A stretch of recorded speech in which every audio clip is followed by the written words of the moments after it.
भक्तजनों, आप सभी को राधे राधे। जी हाँ भक्तजनों, राधे राधे बोलने से क्या हमारे जीवन के सारे कष्ट दूर हो जाते हैं? राधा नाम की अद्भुत महिमा जाने। जी हाँ भक्तजनों, एक बार संत जी किसी गांव के निकट आश्रम पर भागवत जी की साप्ताहिक कथा कर रहे थे।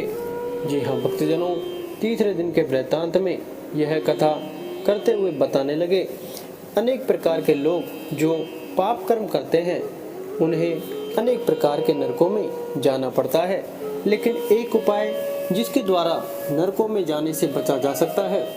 कोई एक बार सच्चे हृदय से राधा नाम पुकार ले तो वह नरक में नहीं जाता है। एक सेठ जी जो रोज आकर सत्संग सुना करते थे, सत्संग समाप्ति के पश्चात वह संत जी के चरणों में आकर बड़े जोर से रोने लगे। संत जी ने कहा, अरे सेठ जी क्यों रोते हो, तुम्हारा मन उदास क्यों है? सेठ जी रोते हुए कहने लगे, भगवान आपकी कृपा से मुझे सब कुछ प्राप्त है, पर मेरे मन को एक बड़ी चिंता सताती है।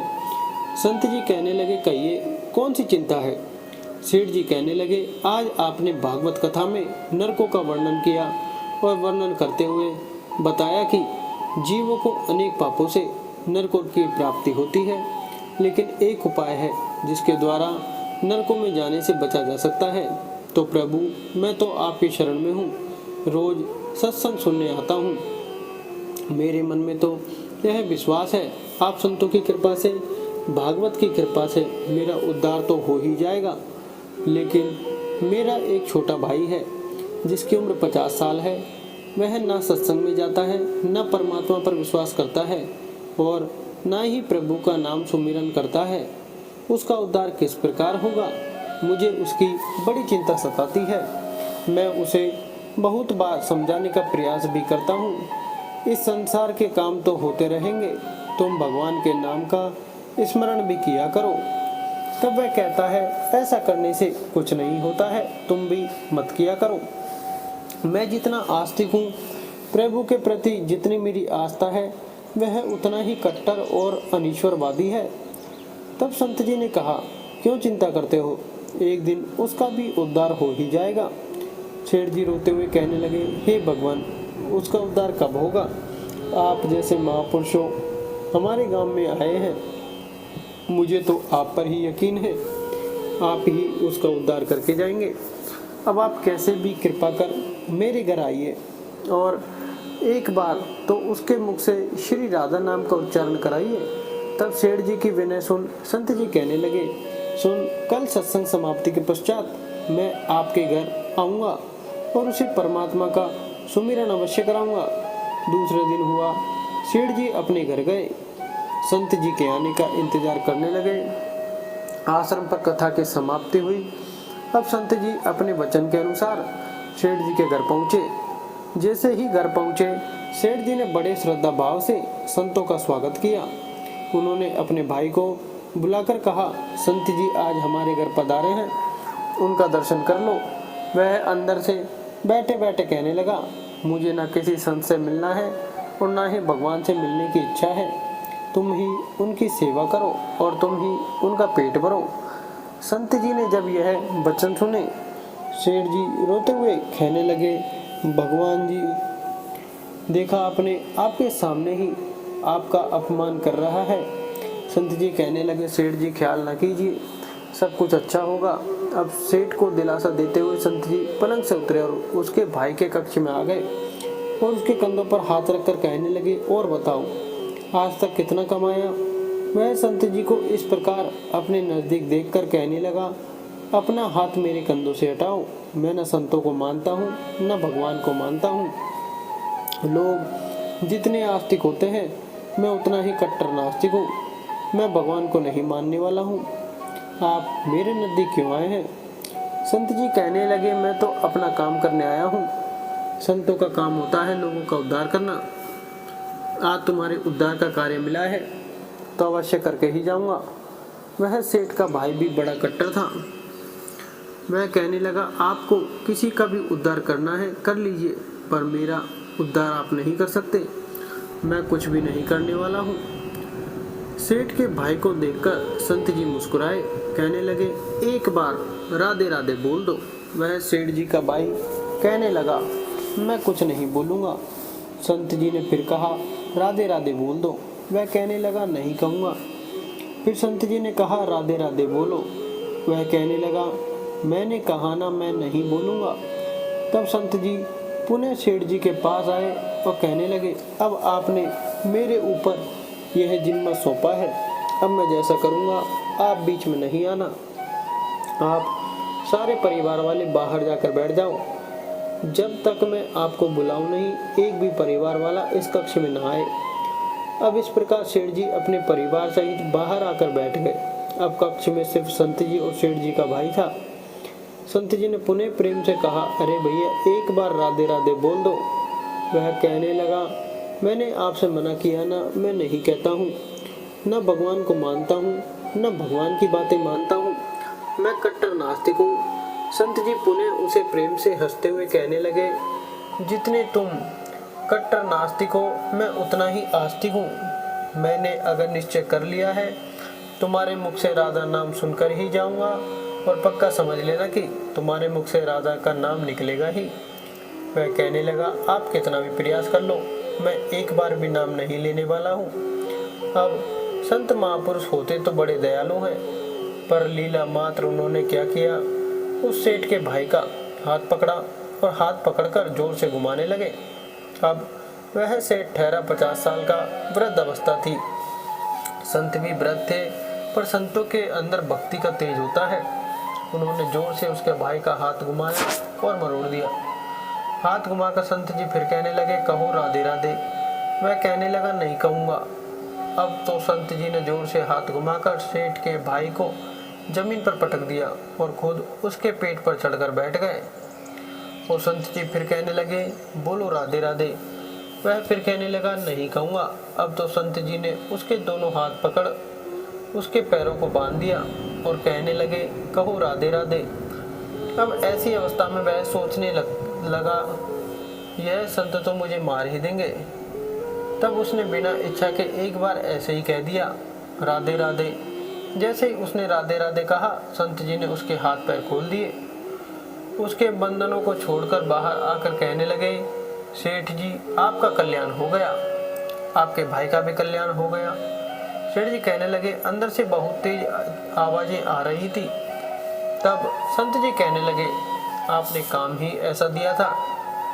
आपने कहा वह नास्तिक है, कभी कुछ बोलता ही नहीं है। आज आपके भाई ने राधे राधे का नाम का उच्चारण कर लिया है, इसका कल्याण हो गया। अब मैं जा रहा हूँ, कल से पुनः मेरी कथा है। अब संत जी तो अपने स्थान पर लौट आए। सेठ का भाई जमीन से उठकर अपने भाई से कहने लगा, यह कैसे संत है, मुझसे झगड़ा करने आ गए, मेरे ऊपर चढ़कर बैठ गए और कहने लगे, अगर राधे राधे का नाम उच्चारण नहीं करोगे तो मैं तुम्हारे ऊपर ऐसे बैठे रहूँगा। अब उसकी बातें सुन सेठ जी तो हंसने लगे। वह हंसते हुए मन से भगवान को धन्यवाद देते हुए कहने लगे, हे प्रभु, आपके संत भी बड़े दयालु हैं, खुद कष्ट सहकर भी लोगों का कल्याण करते हैं। समय व्यतीत हो गया, मुश्किल से 5-6 महीने गुजरे होंगे। अचानक एक दिन छोटे भाई का देहांत हो गया। शरीर समाप्ति के पश्चात आत्मा शरीर से अलग हो जाती है। वह आत्मा ही ऊपर यमराज के पास जाकर सारे हिसाब किताब देती है। अब इस व्यक्ति का हिसाब किताब खोला गया। यमराज ने चित्रगुप्त से कहा, जो आज इंसान हमारे पास लाया गया है, इसका हिसाब क्या है?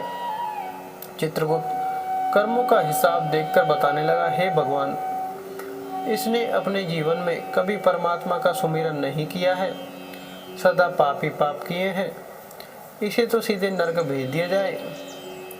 अब यमराज के आदेश अनुसार जैसे ही उसे नरक भेजा गया, अब यमराज के आदेश अनुसार जैसे ही उसे नरक भेजा जा रहा था, तभी चित्रगुप्त ने कहा, भगवान, एक बात और है।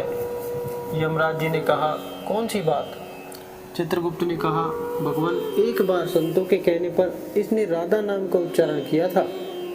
अब एक बार राधा नाम का उच्चारण, यमराज ने दूतों से कहा, थोड़ी देर रुक जाइए, इसका हिसाब किया जाएगा, इसके बाद इसे नरक में भेजा जाएगा। यमराज ने पुनः चित्रगुप्त से कहा, जल्दी से इसका हिसाब देखो। और कहीं इसने परमात्मा का नाम उच्चारण तो नहीं किया है। चित्रगुप्त ने फिर से पुनः सारा हिसाब देखा और देखकर कहने लगे, भगवान, इसने एक बार जो नाम उच्चारण किया है वह संतों के वैसे किया था, दिल से भी नहीं किया था, पर एक बार राधा नाम का उच्चारण किया है। जीवन पाप में अब क्या किया जाए। तब यमराज ने उसी इंसान से पूछा, एक बात बताओ, हम तुम्हें पहले राधा नाम उच्चारण का फल दें या तुम्हें नरकों में भेज दिया जाए।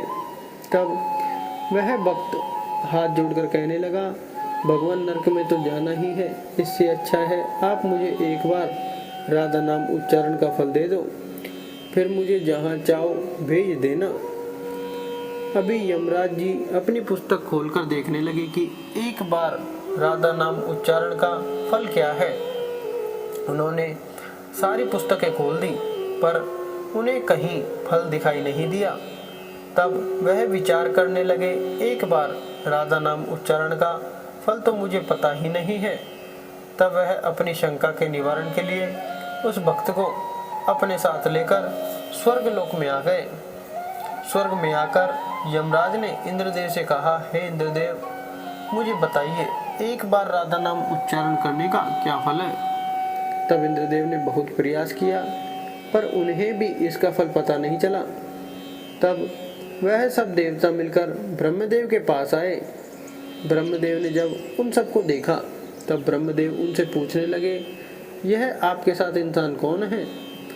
तब इंद्रदेव कहने लगे, भगवान, इसने एक बार राधा नाम का उच्चारण किया है, बाकी सारा जीवन इसने पाप किया है। हमें तो पता नहीं राधा नाम उच्चारण का क्या फल क्या है, इसलिए हम आपके पास आए हैं। तब ब्रह्मा जी ने भी बड़ा प्रयास किया, राधा नाम उच्चारण का फल क्या है, अब उन्हें भी पता नहीं चला। तब वह ब्रह्मदेव कहने लगे, हम सब मिलकर इसे अपने साथ लेकर भगवान शंकर जी के पास चलते हैं। तब वह भगवान शंकर जी के पास पहुँचे। भगवान शंकर जी से प्रार्थना कर कहने लगे, हे महादेव, इस इंसान ने सारा जीवन पाप किया है, बस एक बार संतों के कहने पर राधा नाम का उच्चारण किया है। अब आप बताइए, एक बार राधा नाम उच्चारण का क्या फल मिलता है। तब महादेव जी ने बड़ा प्रयास किया पर वह भी राधा नाम की महिमा को बता नहीं सके। तब भगवान शंकर जी कहने लगे, अब हमें भगवान श्री कृष्ण के पास चलना पड़ेगा, क्योंकि वही राधा तत्व को जानते हैं। ऐसा सोचकर सब देवी देवता भगवान शंकर के साथ मिलकर उस इंसान की आत्मा को लेकर भगवान श्री कृष्ण के गोलोक धाम में पहुँचे। गोलोक धाम में भगवान श्री कृष्ण राधा जी के साथ अपने आसन पर विराजमान थे।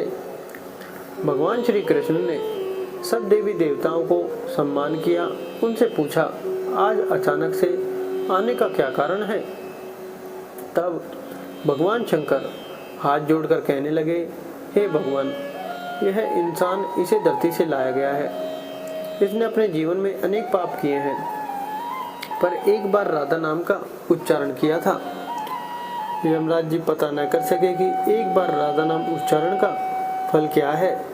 तब वह इसकी जानकारी लेने के लिए इसके साथ इंद्र जी के पास स्वर्ग में आए थे।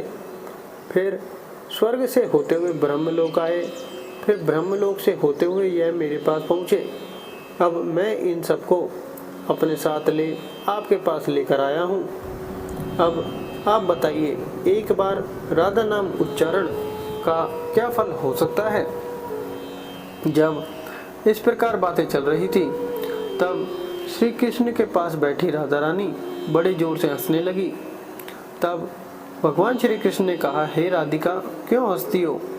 तब राधिका कहने लगी, हे भगवान, यह अभी तक राधा नाम का महत्व समझ नहीं सके हैं। तब भगवान शंकर जी कहने लगे, हे महारानी, राधिका के नाम का क्या असर है, आप हमें बताइए। तब राधिका जी कहने लगी, हे महादेव, आप खुद सोचिए, इस व्यक्ति ने एक बार राधा का नाम जपा, वह एक बार राधिका के नाम जपने से स्वर्ग लोक की सैर करके आया, ब्रह्मदेव का ब्रह्मलोक में दर्शन करके आया। आपके महादेव लोक में आपका इसने दर्शन किया है। आज एक बार उच्चारण के प्रभाव से यह आप सबको साथ लेकर हमारे गोलोक धाम में आया है। मेरे दर्शन और श्री कृष्ण का पूजन कर रहा है। इससे अधिक राधा नाम का और फल क्या हो सकता है। जब राधिका जी ने इस प्रकार एक बार राधा नाम का पूरा महत्व बताया तो यमराज कहने लगे, यह तो बड़ा अनंत फल है। जो व्यक्ति नरकों में जाने वाला था वह एक बार उच्चारण से सब लोगों की यात्रा कर भगवान श्री कृष्ण और राधा रानी के चरणों में उपस्थित हो गया है। इससे अधिक फल और क्या हो सकता है। तभी फिर से यमराज कहने लगे, भगवान क्या अब इसे नरक में जाने की आवश्यकता नहीं है। तब भगवान श्री कृष्ण जी कहने लगे, हे धर्मराज, जिसने एक बार राधा रानी के चरणों का दर्शन कर लिया हो वह तो कभी नरक में जा ही नहीं सकता है। तब वह भक्त जो वहां पर राधा रानी के दर्शन कर रहा था वह कहने लगा, हे महारानी, मैंने तो संतों के भय में आकर आपका राधा नाम उच्चारण किया था, पर जो सच्चे हृदय से आपके नाम का उच्चारण करते हैं उन्हें तो जीवन में कोई भय होगा ही नहीं। यह तो नरकों की यात्रा में कभी निकलेंगे ही नहीं। वह तो सीधा आपके चरणों में ही समा जाएंगे। तो इतना महत्व है एक बार राधा नाम के उच्चारण का। जी हाँ भक्तजनों, तो सच्चे हृदय से जो एक बार इस प्रकार कह दे, राधे राधे श्याम मिला दे, तो राधा नाम का उच्चारण करते ही परमात्मा का साक्षात दर्शन हो जाता है। जी हाँ भक्तजनों, आप सभी को राधे राधे। अगर आपको वीडियो पसंद आई हो तो हमारे चैनल को सब्सक्राइब करें, बेल आइकन दबाएं। धन्यवाद भक्तजनों, आप सभी को जय श्री राधे राधे।